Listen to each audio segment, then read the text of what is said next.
I was thinking about how most of us absolutely hate waiting. Like, even standing in line at the coffee shop can feel unbearable. But the waiting gets a whole lot harder when it's something really important, like waiting for things to get better or for a big change. Oh, for sure.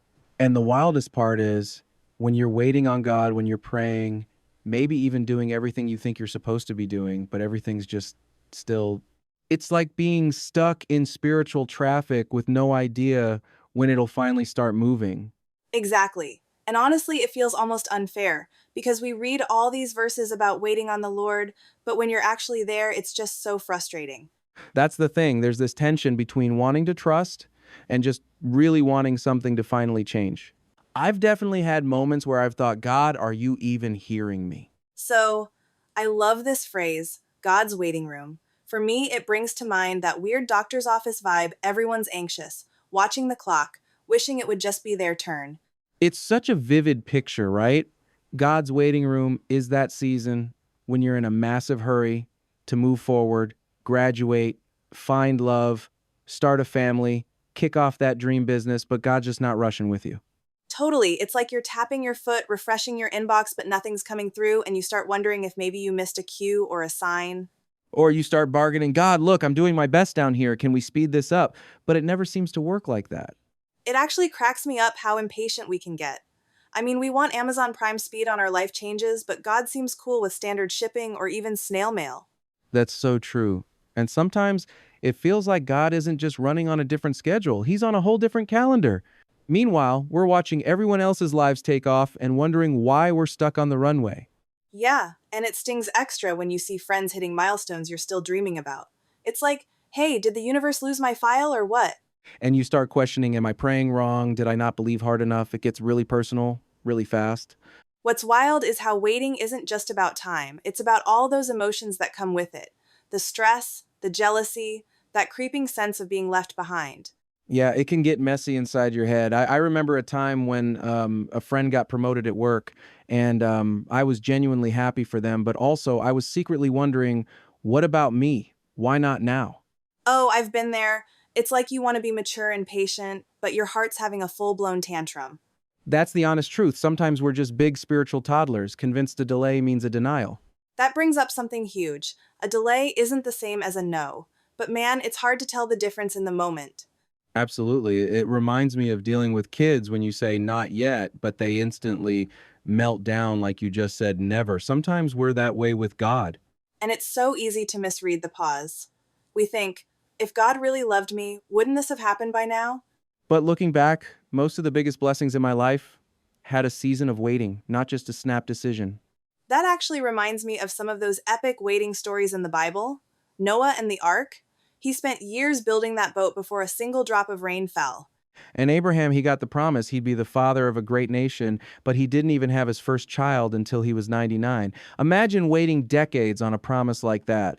Or Joseph. He had his dreams, and then his life completely fell apart before it finally came true. He was betrayed, imprisoned, forgotten. It must have seemed endless. Even King David was anointed as king way before actually getting the throne. It's encouraging to know we're not the only ones who have felt stuck in the waiting room.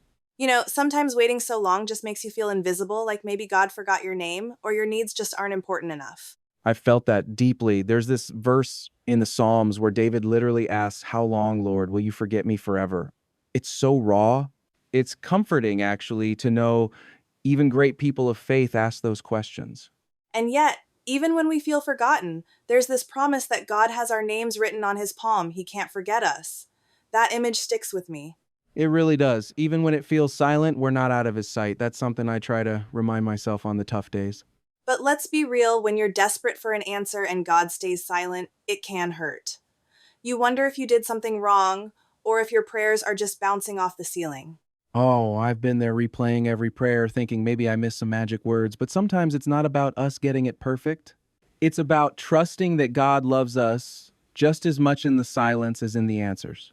And that's tough, especially in those really dark moments where you just want some sign that you're not alone. That's when I try to imagine Jesus just sitting with me saying, "Trust me, I'm right here." Even if everything else feels uncertain. You know what's funny? We say we trust God, but the minute we lose control of the timing, it's like panic mode. We want his plan, but on our schedule. I totally get that, especially now as a parent. Watching my kids whine about waiting for dessert or a trip, it's like looking in a mirror. I realize that's me, spiritually, all the time. Exactly. And just like with our kids, God's delays are usually for our benefit, even when we can't see it yet. If only we could learn to rest in that instead of letting the impatience eat us up. It's a daily practice, honestly. Speaking of daily practice, have you ever wished God would just hand you the schedule? Like give you the whole itinerary for your life up front? Oh, every single day. But I'm pretty sure if I saw the full plan, I'd totally freak out. God probably withholds the details because we couldn't handle it or we'd try to skip ahead. Yeah, I'd probably try to edit the schedule with a big red marker. But there's something freeing in just having to live one day at a time, even if it's scary. It forces us to trust, to let go of the need to control every little detail. That's not easy, but it's where real faith grows. You know, something I've realized is that while we're obsessed with the project or the dream, God's actually working on us. Our character, our faith, it's like his real priority. For sure. Sometimes I think God's more interested in who we're becoming than what we're achieving. Like, He'll give us the dream, but only when we're really ready for it. It's a little humbling, honestly. I've had times where I thought I was waiting on God, but really he was waiting on me to mature or heal first. That's happened to me too. The waiting room becomes a classroom, and the lessons aren't always what I thought I signed up for. So maybe the delay is actually by design? Like, it's not wasted time, but time where something deeper is happening inside us. Yeah, I used to think waiting was just pointless, like a cosmic pause button. Now, I see God uses that space to build trust, grow resilience, and even prepare us for blessings we aren't ready for yet. It's encouraging, honestly. If I'm in a waiting season, maybe it's because something even bigger is coming and I'm being shaped for it now. It doesn't make the waiting easy, but it does make it meaningful. It gives a sense of hope that the story isn't over just because things aren't moving yet. That gives me a lot of peace. I keep coming back to this truth. God's timing isn't just good, it's perfect, even if it doesn't line up with my plans. Totally. And you never waste time waiting on God. Somehow, when it all comes together, you realize every day in the waiting room prepared you for what's next. So, if you're listening today and feeling stuck or forgotten, just know you're not invisible. God sees you, He cares, and He hasn't missed a single detail. And maybe, just maybe, the best chapters are still ahead. All we can do is trust and keep waiting with hope.